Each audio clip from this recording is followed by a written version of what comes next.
আসসালামু আলাইকুম। শুভ সকাল সবাইকে। সবাই কেমন আছেন? আশা করি সবাই ভালো আছেন, সুস্থ আছেন। আজকে সকাল সকাল একটি ভিডিও শ্যুট করলাম।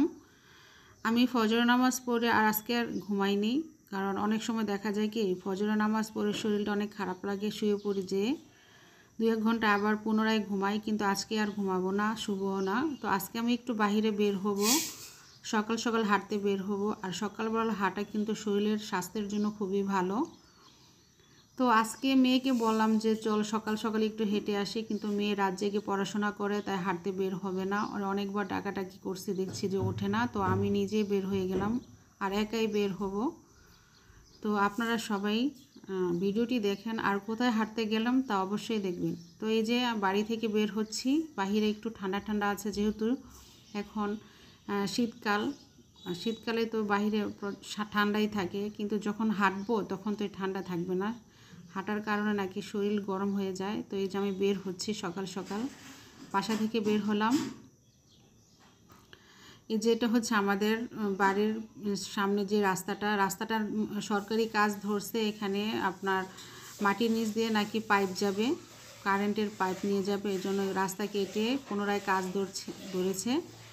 তো আমি হাঁটতে হাঁটতে চলে যাচ্ছি। আর আমি যে এরিয়াতে যাব সেখানে লোকজন কম, রিক্সাও কম চলে, হাঁটাহাঁটি করতে খুব সুবিধা হয়। তো আমি এই সাইডে যাচ্ছি।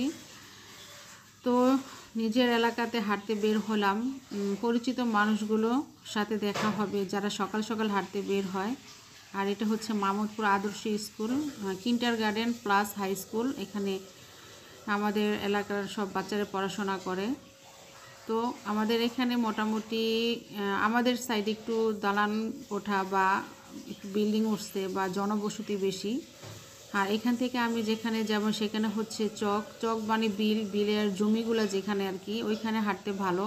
যেহেতু রোডঘাট এখন পাকা হয়েছে, হাঁটার জন্য খুবই ভালো হয়েছে। তো এখানে একটি কুকুর দেখলাম শুয়ে আছে শীতের মধ্যে। তো এই যে আমি ফাইনালি আমার নির্দিষ্ট যে জায়গায় হাঁটলে কোনো সমস্যা হয় না, লোকজন কম, সেখানে হাঁটতে বের হয়েছি। আর এখানে সাইডে মানুষ এই জল্লাতে মাছ চাষ করে, আর সাইডে কিছু শাকসবজি বনন করছে, লাউ গাছের টাল দেখা যাচ্ছে এখানে।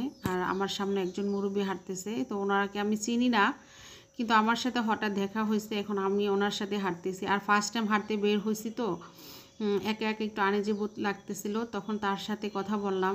উনিও আমাদের এলাকাতে না, আর একটু সামনে আর কি, এখানে থাকে, ওনার নিজের বাড়ি আছে। তো এখানে আমি সকালবেলার যে স্নিগ্ধ আবহাওয়া, ঠান্ডা ঠান্ডা, এটা খুব শরীরে ভালো লাগছিল। আর এই সকালবেলা দেখেন হালকা একটু কুয়াশা, মানুষও নাই। কিন্তু এই সময় বিকালবেলা যদি বের হয় তাহলে মানুষ, রিক্সা, অনেক সমস্যা হয় হাঁটতে মানুষের।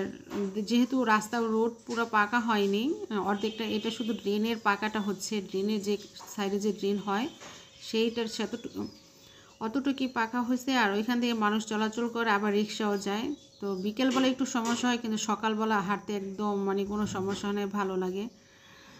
অনেক মুরব্বী বা আপুরা আছে ওখানে, ওরা সবাই হাঁটতে বের হয়েছে।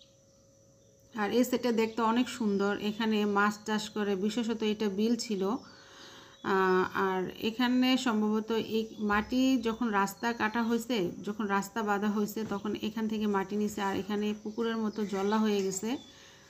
তো হাঁটলাম আর কিছু ভিডিও শ্যুট করলাম। তো আমি হাঁটতেছি, আর আমি হাঁটতে হাঁটতে বাসার দিকে রওনা দিছি। আর আমি অনেকক্ষণ আর ভিডিও করতে পারিনি, মানুষের লোকজন থাকে, তো তাকায় থাকে অনেকে, কি না কি মনে করবে, এই জন্য আমি একটু একটু শর্ট নিয়ে আপনাদেরকে দেখাইলাম কোথায় গেলাম হাঁটতে। তো আমার হাঁটা পুরো শেষ, প্রায় 1-1.5 ঘন্টা হাঁটছি।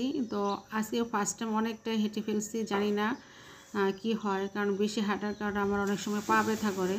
তো আপনারা সবাই দোয়া করবেন। বাসার কাছাকাছি এসে পড়ছি, আপনারাও চাইবেন সকালবেলা যাতে একটু হাঁটাহাঁটি করেন। হাঁটলে কিন্তু শরীর স্বাস্থ্যের জন্য ভালো। যাদের ডায়াবেটিস আছে, যাদের ওজন আছে, তারা কিন্তু সকাল বিকেল 2 বেলা হাঁটলে শরীরের জন্য অনেক ভালো। ডাক্তার কিন্তু সবসময় এই পরামর্শটা দিয়ে থাকে আমাকে অনেক আগেই বলছিল যে 2 বেলা হাঁটবেন, আধা ঘন্টা হলেও হাঁটবেন, কিন্তু আমি হাঁটি নেই। ঘরের কাজ থাকে, বা আমি সময় মতো নাস্তা তৈরি করতে হয়, হাজব্যান্ডকে সময় মতো নাস্তা তৈরি করে দিতে হয়, আর আমার ঘরে নাস্তাটা খুব তাড়াতাড়ি তৈরি করতে হয়, এই জন্য যাই নেই। তো আজকে গেলাম, সবাই আমার জন্য দোয়া করবেন।